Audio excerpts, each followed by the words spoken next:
అమరావతిపై అనుచిత వ్యాఖ్యల కేసులో సీనియర్ జర్నలిస్ట్ కొమ్మినేనిని ఇటు శ్రీనివాసరావును మంగళగిరి కోర్టులో ప్రవేశపెట్టారు పోలీసులు. అమరావతి మహిళా రైతులపై అసభ్యకరమైన వ్యాఖ్యల కేసులో తుళ్లూరు పోలీసులు నిన్న హైదరాబాద్లో అరెస్ట్ చేశారు ఆయన్ను.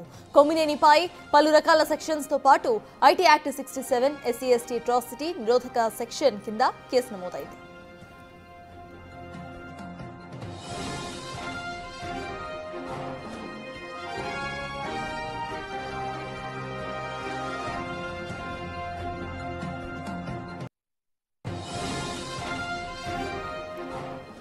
అమరావతిపై అనుచిత వ్యాఖ్యల కేసులో సీనియర్ జర్నలిస్ట్ కొమ్మినేని శ్రీనివాసరావును మంగళగిరి కోర్టులో ప్రవేశపెట్టారు పోలీసులు. అమరావతి మహిళా రైతులపై అసభ్యకరమైన వ్యాఖ్యల కేసులో తుళ్లూరు పోలీసులు నిన్న హైదరాబాద్లో అరెస్ట్ చేసి తీసుకెళ్లారు. కొమ్మినేనిపై పలు రకాల సెక్షన్స్ తో పాటు ఐటీ యాక్ట్ 67, SC/ST అట్రాసిటీ నిరోధక సెక్షన్ కింద కేసు నమోదైంది. ఈ కేసులో ప్రధాన నిందితుడు మురళీకృష్ణంరాజు తన కుటుంబంతో సహా పరారైనట్టుగా తెలుస్తోంది. తాళం వేసేసి వేరే చోటికి వెళ్లిపోయి ఉంటారు అనే అనుమానాలు ఇటు పోలీసులు చూపిస్తున్నారు. At the same time police బృందాలు ఆయన కోసం గాలిస్తున్నట్టుగా కూడా తెలుస్తోంది. ఇక ఇప్పటికే కొమ్మినేనిని మాత్రం కోర్టులో హాజరు ప్రవేశపెట్టబోతున్నారు పోలీసులు.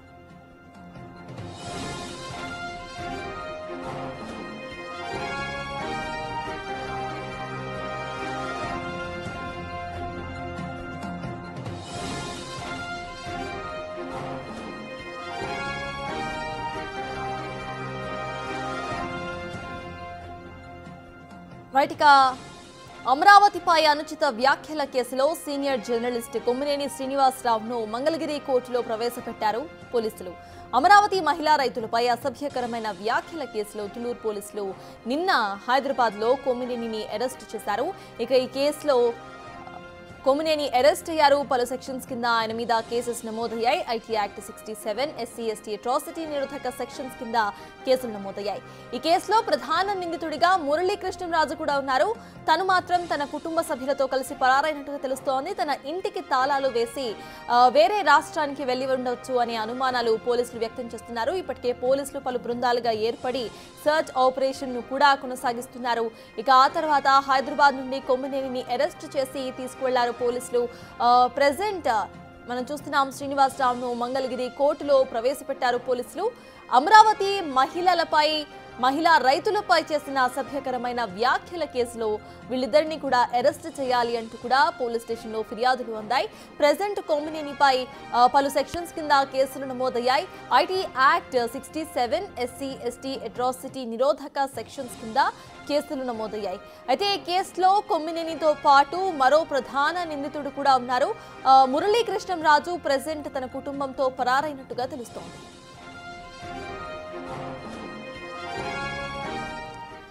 ఈ కేసుకు సంబంధించిన లేటెస్ట్ అప్డేట్స్ ను మా ప్రతినిధి సాయి శంకర్ అందించడానికి సిద్ధంగా ఉన్నారు. సాయి, చెప్పండి, ప్రజెంట్ మనం చూస్తున్నాము ఇటు కొమ్మినేనిని మంగళగిరి కోర్టులో ప్రవేశపెట్టినట్టుగా తెలుస్తోంది. అసలు కోర్టు విచారణ ఏ రకంగా జరుగుతోంది, అక్కడ అప్డేట్స్ ఏంటి?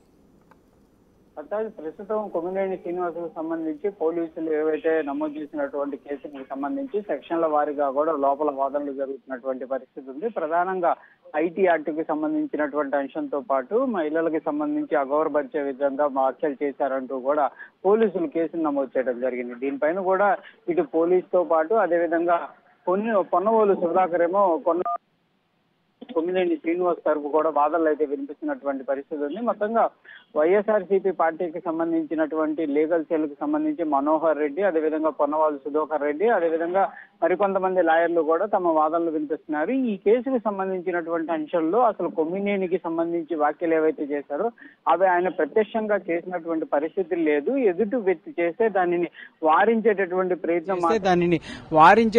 ప్రయత్నం మాత్రమే చేశారు తప్పించి డైరెక్ట్ గా ఎక్కడో కూడా కించపరిచే విధంగా వ్యాఖ్యలు చేసినటువంటి పరిస్థితి లేదు అనే విధంగా కూడా వైఎస్ఆర్సీపీ పార్టీ తరఫు అయితే వాదనలు ప్రస్తుతం కొమ్మినేని శ్రీనివాస్ తరఫు అయితే వాదనలు వినిపిస్తున్నటువంటి పరిస్థితి ఉంది. అయితే ప్రధానంగా ఇక్కడ పోలీసులకు సంబంధించినటువంటి ఎవరైతే గవర్నమెంట్ కు సంబంధించినటువంటి న్యాయవాదులు అయితే మాత్రం క్లియర్ గా అమరావతి ప్రతిష్ట ఏదైతే కావాలని చెప్పి ప్రతిష్టని కించపరిచే విధంగా దానిని తక్కువ చేసే విధంగా ప్రభుత్వం బ్రాండింగ్ గా ముందుకు తీసుకెళ్తున్నటువంటి నేపథ్యంలో ఒక డ్యామేజ్ క్రియేట్ చేసేటటువంటి విధంగా ఈ యొక్క వ్యాఖ్యలు ఉన్నాయంటూ కూడా వాళ్ళైతే తమ వాదనలు వినిపిస్తున్నారు. ఈ వ్యాఖ్యలతో ప్రపంచ వ్యాప్తంగా అమరావతికి సంబంధించినటువంటి అంశాలు వేరుగా అంటే నెగిటివ్ వేలో వెళ్లేటటువంటి అవకాశాలు ఉంటాయి కాబట్టి వీటిని కంపల్సరీగా పరిగణించాల్సిన అంటే తీవ్ర నేరంగానే పరిగణించాలి అనే విధంగా కూడా వాళ్ళైతే వాదనలు వినిపిస్తున్నటువంటి పరిస్థితి ఉంది. దాంతో పాటు అట్రాసిటీ కేసుకు సంబంధించినటువంటి అంశం పైన కూడా వాదనలు వినిపించేటటువంటి అవకాశాలు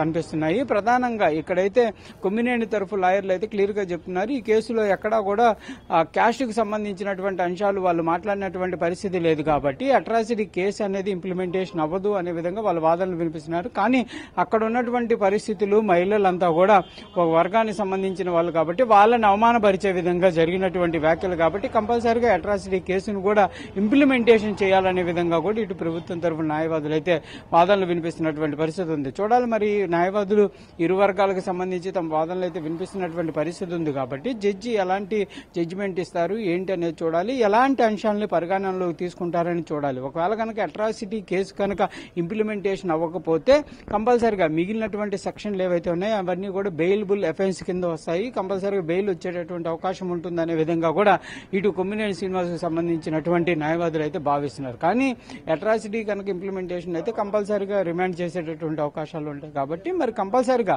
ఈ అంటే మిగిలినటువంటి సెక్షన్లలో కూడా జరిగినటువంటి పరిణామం అనేది చాలా తీవ్రమైనటువంటి పరిణామంగా భావించాల్సినటువంటి పరిస్థితులు ఉంటాయి కాబట్టి కంపల్సరీగా రిమాండ్ చేయాలనే విధంగా కూడా ప్రభుత్వం తరఫున న్యాయవాదులు చెప్తున్నటువంటి పరిస్థితి ఉంది. ఇప్పుడు రిమాండ్ కి సంబంధించి ఏ విధంగా ఉంటుందా లేదా బెయిల్ ఇచ్చేటటువంటి అవకాశాలు ఉంటాయనేది కూడా మరి మరికొద్ది సేపట్లో మనకి ఒక క్లారిటీ అయితే వచ్చేటటువంటి అవకాశాలు ఉన్నాయి. ప్రస్తుతం అయితే మంగళగిరి కోర్టులో కొమ్మినేని శ్రీనివాస్కు సంబంధించినటువంటి వాదనలు అయితే జరుగుతున్నటువంటి పరిస్థితి ఉంది. ఇక సాయి మనం చూస్తున్నాం ప్రెసెంట్ ఆయనతో పాటు ప్రధాన నిందితుడిగా ఉన్న ఆయన ప్రెసెంట్ పరారీలో ఉన్నట్టుగా తెలుస్తోంది. అయితే ఆల్రెడీ పోలీసులు పలు బృందాలుగా ఏర్పడినట్టు తెలుస్తోంది. ఆ సర్చ్ ఆపరేషన్ ఎక్కడి వరకు వచ్చింది? కృష్ణరాజుకు సంబంధించి అతను ఏదైతే ఈ కేసు నమోదైన తర్వాత ఎక్కడ ఉన్నారు ఏంటి అనే దానిపైన పోలీసులు దృష్టి పెట్టినా ఆయన ఇంటికి సంబంధించి విజయవాడలో ఉన్నటువంటి ఇంటి దగ్గర అయితే ఆయన లేకపోవటం ఇంటికి తాళం వేయటం గుర్తించారు. తర్వాత తాడేపల్లిలో ఒక అపార్ట్మెంట్ లో ఉన్నట్లు కూడా లొకేషన్ అనేది ఆయన సెల్ ఫోన్ లొకేషన్ ఆధారంగా ట్రేస్ చేశారు. కానీ అక్కడికి వెళ్ళినా కూడా కృష్ణరాజు అయితే అందుబాటులో లేడు అనే విధంగా కూడా గుర్తించడం జరిగింది. ప్రధానంగా ఇప్పుడు ఫోన్ కు సంబంధించి ఆయన డేటా ఆధారంగా కూడా పోలీసులు అయితే సెర్చ్ ఆపరేషన్ చేస్తున్నారు. ఈ 4 రోజుల్లో ఎవరితో టచ్ లో ఉన్నారు, ఎవరితో మాట్లాడటం జరిగింది, ఎక్కడికి వెళ్లడం జరిగింది అనే దానికి సంబంధించిన దానిపైన కొంత నిఘా పెడుతున్నటువంటి పరిస్థితి ఉంది. దాంతో పాటు కొంత ఆయనకి సంబంధించి అంటే సన్నిహితులు ఎవరైతే ఉన్నారో వాళ్ళని కూడా కొంత వాళ్ళైతే విచారణ చేపడుతున్నారు. కంపల్సరీగా కృష్ణరాజుకు సంబంధించి ఆచూకీ పైన అయితే పూర్తి స్థాయిలో పోలీసులు అయితే దర్యాప్తు చేస్తున్నటువంటి పరిస్థితి అయితే ఉంది. ప్రస్తుతం ఒక వీడియో కూడా ఆయన రిలీజ్ చేయడం జరిగింది. ఏదైతే తను చేసినటువంటి వ్యాఖ్యలను సమర్థించుకుంటూ కూడా ఒక వీడియోని రిలీజ్ చేశారు. ఆ వీడియో ఎక్కడి నుంచి వచ్చింది, అసలు ఆయన ఎక్కడి నుంచి మాట్లాడాడు అనే దానికి సంబంధించి లొకేషన్ ని కూడా ట్రేస్ చేసేటటువంటి అంశాన్ని అయితే పోలీసులు పరిశీలిస్తున్నారు. కంపల్సరీగా లొకేషన్, ఫోన్ డేటా వీటి ఆధారంగా అయితే కృష్ణరాజును గుర్తించేటటువంటి అవకాశాలు ఉన్నట్లు కూడా తెలుస్తుంది. కాకపోతే ప్రస్తుతానికి మాత్రం ఆయన ఎక్కడున్నారు ఏంటి అనేది ఇంకా ఆచూకీ తెలిసినటువంటి పరిస్థితులు అయితే లేవు. కొమ్మినేని శ్రీనివాసుని ఒకవేళ ఇప్పుడు ప్రస్తుతం న్యాయవాదులు ఇక్కడ ఏదైతే ఈ అంశాలను సంబంధించి వాదనలు జరిగేటటువంటి సమయంలో దీనిని కూడా చెప్పేటటువంటి అవకాశాలు కూడా ఉంటాయి. ఎందుకంటే ఇది నేరంగా పరిగణించడంలో ఆయన పరారులో ఉన్నటువంటి అంశాన్ని కూడా కంపల్సరీగా ఇక్కడ వాదనలు వినిపించేటటువంటి అవకాశాలు ఉంటాయి కాబట్టి మరి జడ్జి ఎలాంటి ఆదేశిస్తారు అనేది కూడా చూడాల్సినటువంటి పరిస్థితి కనిపిస్తుంది. సర్తాజ్ సార్ ఫైనల్లీ దీనికి సంబంధించి ఇటు వైసీపీ వర్గీయులు కానివ్వండి లేకపోతే వైసీపీ లీగల్ సెల్ వాళ్ళు ఏమైనా ఇన్వాల్వ్ అవుతున్నారా ఈ కేసులో? అంటే క్లియర్ గా వైఎస్ఆర్సీపీ పార్టీ ఏర్పాటు చేసినటువంటి లీగల్ సెల్ టీమే ఇప్పుడు కొమ్మినేని శ్రీనివాస్ కి అయితే వాదనలు వినిపిస్తున్నారు. మనోహర్ రెడ్డి, అదేవిధంగా పొన్నవోలు సుధాకర్ రెడ్డి, వెంకటరెడ్డి ఇలా కొంతమంది ఎవరైతే వాళ్ళు టీమును ఫామ్ చేశారో వాళ్ళంతా కూడా ఇక్కడికి చేరుకున్నారు. వాళ్లే తమ వాదనలు వినిపిస్తున్నటువంటి పరిస్థితి ఉంది. ఈ అంశాలకు సంబంధించి అంటే అంశాల వారీగా కూడా ఏ విధంగా వాదనలు వినిపించాలనే దానికి సంబంధించి ముందుగానే వాళ్ళ ఈ కేసుకు సంబంధించినటువంటి డీటెయిల్స్ అన్ని కూడా మాట్లాడటం జరిగింది. కొమ్మినేని శ్రీనివాస్ తో కూడా వైసీపీ దీనికి సంబంధించినటువంటి లీగల్ సెల్ అంతా కూడా మాట్లాడారు. వాదనలు ఏ విధంగా వినిపించాలనే దానిపైన అయితే ప్రస్తుతం వాళ్లే అంటే వైఎస్ఆర్సీపీ పార్టీ లీగల్ సెల్ ప్రస్తుతం అయితే కొమ్మినేని శ్రీనివాస్ తరఫు కూడా వాదనలు అయితే ప్రస్తుతం వినిపిస్తున్నటువంటి పరిస్థితి ఉంది. క్లియర్ గా కొమ్మినేనికి ఎలాంటి సంబంధం లేదు. ఈ కేసులో వ్యాఖ్యలు చేసినటువంటి అంశం కూడా ఆయన చేసిన వ్యాఖ్యల్ని ఏదైతే ఆయన చేసిన వాటిని తప్పుదారి పట్టించే విధంగా ఈ విధంగా జరిగింది అనే దానికి సంబంధించిన వాదనలు కూడా వినిపించేటటువంటి అవకాశాలు ఉన్నట్టు తెలుస్తుంది. ఏదైనప్పటికీ అట్రాసిటీ కేసుతో పాటు మరికొన్ని సెక్షన్లు ఏవైతే ఇంప్లిమెంటేషన్ అవ్వవు అనే విధంగా తమ వాదనలు అయితే క్లియర్ గా వినిపిస్తున్నటువంటి పరిస్థితి ఉంది. Sartaj. Right, thank you Sai.